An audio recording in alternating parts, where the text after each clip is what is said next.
চলো আজকে ভাষার কিছু অতি আশ্চর্যজনক বিষয় আমরা তুলে ধরি। আজকে আমি যে বিষয়টি উপস্থাপন করতে যাচ্ছি সেটি হলো যে ইংরেজি, হিন্দি, বাংলা ও সংস্কৃত ভাষার সব থেকে বড় বড় যে শব্দগুলো আছে সেই শব্দগুলো নিয়ে আমরা আজকে আলোচনা করব। দেখো হোয়াইট বোর্ডে প্রথমে একটা ইংরেজি শব্দ, দ্বিতীয় একটা হিন্দি শব্দ দেওয়া আছে। চলো আমরা একটু পাঠ করে দেখি। প্রথমে এইটি হচ্ছে ইংরেজির সব থেকে বড় শব্দ। আবারও বলছি, এইটি হচ্ছে ইংরেজি ভাষার সব থেকে বড় শব্দ। চলো একটু পাঠ করে দেখি যে শব্দে কি আছে। দেখো শব্দটা লেখা আছে এরকম যে new mono ultra microscopic silico volcano কোনিওসিস। অর্থাৎ এই শব্দটাকে যদি আমরা এক নিঃশ্বাসে বলি তাহলে কিভাবে বলবো, শোনো। নিউমোনো আল্ট্রা মাইক্রোস্কোপিক সিলিকো ভলক্যানো কোনিওসিস। অর্থাৎ এক নিঃশ্বাসে বলতে গেলেই কেমন দাঁত ভেঙে যাওয়ার একটা অবস্থা। তো এই যে শব্দ, এই শব্দের বাংলা অর্থটা হলো এটি একটি ফুসফুসের রোগ। আর এই যে ইংরেজি সব থেকে বড় শব্দ, এই শব্দে মোট বর্ণ আছে কয়টি? 45টি। অর্থাৎ এই যে রোগ, ফুসফুসের যে রোগটি, যা আগ্নেয়গিরি থেকে নির্গত সূক্ষ্ম সিলিকা কণা শ্বাস প্রশ্বাসের মাধ্যমে গ্রহণ করার ফলে হয়ে থাকে। কি ধাতু ভেঙেছে তো? এখন দেখো, এরপরে হিন্দি ভাষার সব থেকে বড় যে শব্দটি সেটি নিয়ে চলো একটু আলোচনা করি। হিন্দি যে শব্দটি এখানে হিন্দি ভাষায় লেখা আছে, আমি একটু পাঠ করি। দেখো এখানে বলা হচ্ছে লৌহ পথ গামিনী সূচক দর্শক হরিত তাম্র লৌহ পট্টিকা।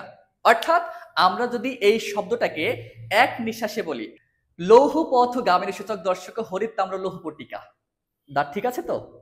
দেখো এই যে হিন্দি সব থেকে বড় শব্দ হিন্দি ভাষার, এই শব্দের অর্থ হচ্ছে তামা লোহার তৈরি একটি সবুজ রঙের রেলওয়ে সতর্কতা সাইনবোর্ড। আর এই শব্দে 24টি ব্যঞ্জন বর্ণ আছে, 10টি স্বরবর্ণ আছে, অর্থাৎ মোট 34টি বর্ণ আছে।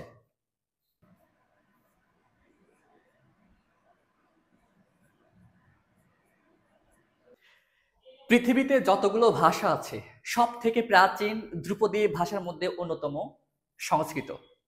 প্রিয় দর্শক শ্রোতা, সংস্কৃত ভাষার সব থেকে বড় যে শব্দটি, সেই শব্দটি আমার পিছনেই হোয়াইট বোর্ডে দেখতে পাচ্ছেন।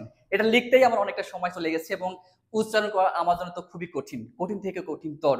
তো এই যে সংস্কৃত শব্দ, এই শব্দে মোট 195টি বর্ণ আছে এবং বলা হয়ে থাকে যে সংস্কৃত ভাষার এই শব্দটির জন্যই গিনেস বুক অফ ওয়ার্ল্ডে ঘোষিত হয় পৃথিবীর সব থেকে বড় শব্দ হিসেবে, সংস্কৃত ভাষার সব থেকে বড় শব্দ হিসেবে। চলো এখন সংস্কৃত ভাষার সব থেকে বড় এই শব্দটি আমরা উচ্চারণ করার চেষ্টা করি এক নিঃশ্বাসে, দেখি পারি কিনা। যদিও খুব কঠিন হবে, তবুও চেষ্টা করি। নিরন্তর অন্ধকারিত দিগন্তরে কন্দল মন্দ সুধারম বিন্দু সান্দ্রতর ধনধন বৃন্দ সন্ধিকার স্যান্ত মকরন্দ বিন্ধু বন্দরতর মকন্দ তরুকুল কল্প মৃদুল শীকত জাল জটিল মূল তল মরুবা কমিল দল ঘোল ঘলয় কলিত রমণী পানি শালিকা বালিকা কর রবিন্দু গলন্তি গগল দেল লবঙ্গ পাটল ঘন সরকা স্তরে কাতে সৌরম মেদুর লঘুতর মধুর শীতলতর সলিল ধারা নিরকৃষ্ণ তদীয় বিমল বিলোচন ময়ূখ রেখা সাহিত পিপাসায়াম পথিকলোকান। তোমরা যদি এই এত বড় শব্দটি এক নিঃশ্বাসে কেউ উচ্চারণ করতে পারো তাহলে আমি কথা দিলাম যে তোমাদের পছন্দের যতগুলো বই আছে আমি কিনে দিব। অথবা তুমি রেস্টুরেন্টে গিয়ে যা খাইতে চাও আমি একদিন খাওয়াবো।